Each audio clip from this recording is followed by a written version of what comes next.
하나, 둘, 셋. 왈츠하면 딱 이 박자가 떠오르시죠? 근데요, 이 단순한 박자 뒤에 숨겨진 세계는 생각보다 훨씬 복잡하고 매력적이랍니다. 오늘 이 시간에는 이 우아한 춤이 한때는 엄청난 스캔들이었다는 사실, 그리고 왈츠라는 하나의 이름으로 불리지만 사실은 완전히 다른 두 개의 춤이 있다는 거, 그 비밀을 한번 제대로 파헤쳐 보겠습니다. 네, 여기 나오는 문구처럼 왈츠의 느낌이라는 건 정말 숭고하다고까지 표현하죠. 그냥 발만 맞추는 스텝, 그 이상이란 얘기입니다. 그 안에는요, 역사도 있고 놀랍게도 과학도 있고 당연히 예술도 있죠. 자, 그럼 이 간단한 박사가 어떻게 이렇게 풍성한 이야기를 담게 됐는지 지금부터 저랑 같이 한번 들어가 보시죠. 자, 그럼 이야기의 시작으로 한번 돌아가 볼까요? 왈츠가 처음부터 지금처럼 우아하고 고상한 춤으로 인정받았을까요? 천만에요. 사실은 정반대였습니다. 엄청난 논란의 한가운데 있었던 춤이었어요. 이 타임라인을 한번 보세요. 왈츠 여정이 쫙 보이죠? 시작은 1500년대 오스트리아 농부들이 추던 소박한 춤이었어요. 그러다가 1700년대에 유럽 사교계로 쫙 퍼져나간 거죠. 근데요, 모두가 이 춤을 좋아했던 건 아니에요. 심지어 1816년에는 런던 타임즈에서 이 춤을 보고 경악했다고까지 표현합니다. 아니, 춤 가지고 왜 그렇게까지 난리였을까요? 와, 이 인용문 좀 보세요. 우리 세대 몸과 마음이 허약해진 주된 원인이라니. 정말 대단하죠? 이 스캔들의 핵심적인 이유는 바로 클로즈드 홀드 때문이었습니다. 그러니까 파트너끼리 서로를 껴안는 자세 말이에요. 생각해보세요. 그전까지 춤들은 대부분 파트너랑 팔을 뻗어야 겨우 닿을까 말까한 거리에서 기껏해야 손만 잡는 정도였거든요. 그런데 월츠는 남녀가 서로를 거의 끌어안다시피 하고 빙글빙글 도니까 당시 사람들 눈에는 이게 정말 충격적이고 심지어 부도덕해 보이기까지 했던 거죠. 자, 이렇게 논란의 중심에 섰던 왈츠가 시간이 지나면서 아주 흥미로운 변화를 겪습니다. 바로 한 뿌리에서 나왔는데 완전히 다른 두 개의 가지로 갈라지게 된 거예요. 이게 바로 오늘 이야기의 가장 중요한 부분입니다.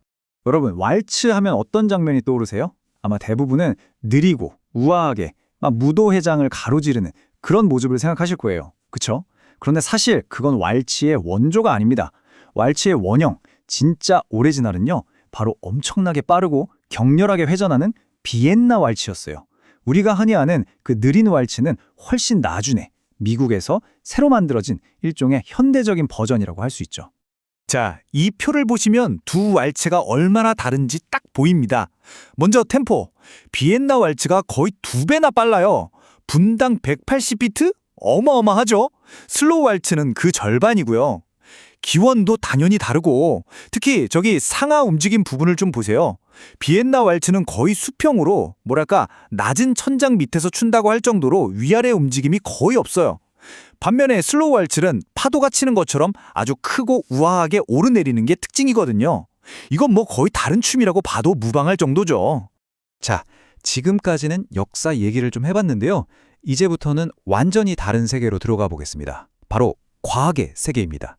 특히 이렇게 빠른 비엔나 왈츠가 도대체 어떻게 가능한 건지 그 비밀이 놀랍게도 물리학에 숨어 있거든요. 30rpm. 이게 무슨 뜻이냐면요. 1분에 30번을 돈다는 얘기예요. 와, 상상이 가시나요? 슬로우 왈츠보다 거의 4배나 빠른 속도입니다.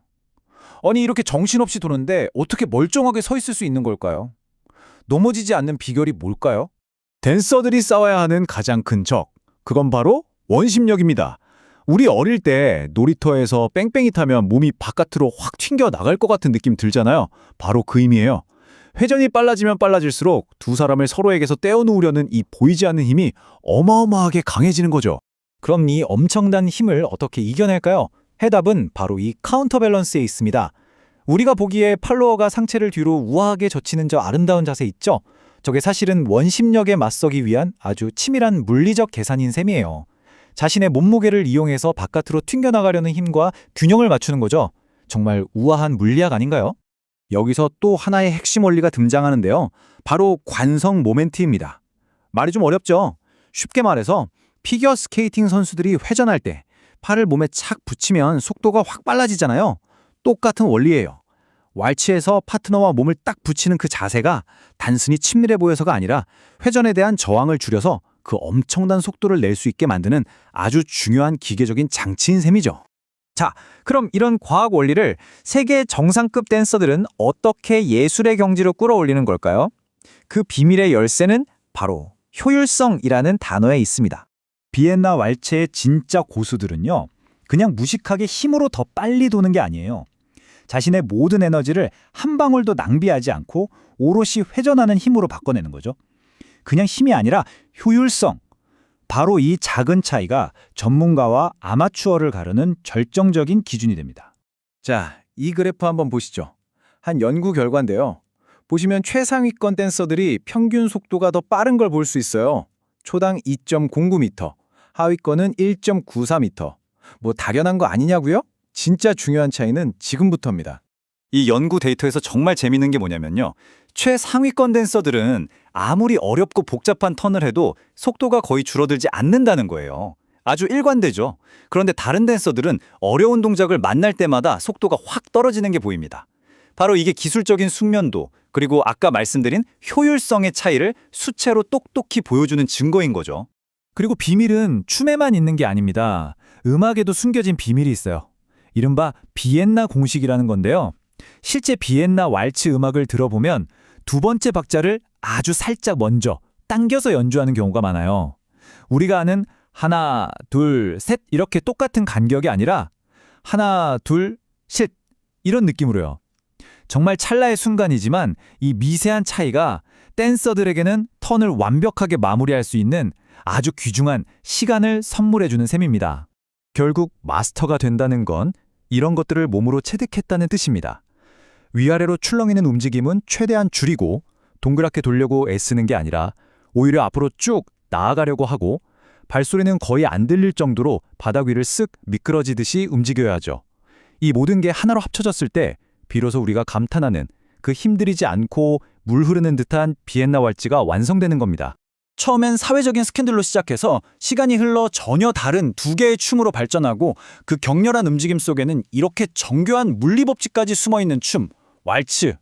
어쩌면 이 춤이야말로 예술과 역사 그리고 과학이라는 전혀 다른 세 분야가 가장 완벽하게 하나로 녹아든 결정체가 아닐까요? 여러분은 어떻게 생각하시나요?